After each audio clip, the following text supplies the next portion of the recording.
To access your Spectrum Wi-Fi 7 router's admin page, first ensure you're connected to your Spectrum Wi-Fi 7 network, either wirelessly or via an Ethernet cable. Open a web browser and in the address bar, type either 192.168.1 or 192.168.0.1.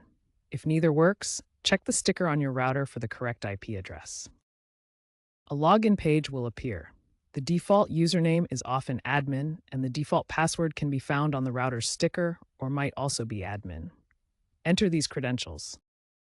If you've changed your password and forgotten it, you'll need to reset the router by pressing and holding the reset button for 10 to 15 seconds. Keep in mind that as of late 2024, Spectrum requires you to have a Spectrum Internet Ultra plan or higher to use the Wi-Fi 7 router. This method grants you access to configure various router settings, from parental controls to guest networks.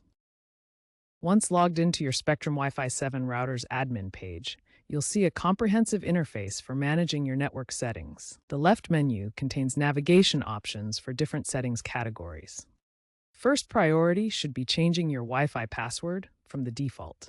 Navigate to the wireless settings to update your network security. Set up a separate guest network to keep visitors secure and isolated from your main network.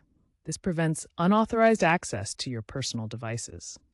Parental controls help manage and restrict internet access for children. Use them to set time limits, block inappropriate content, and monitor usage.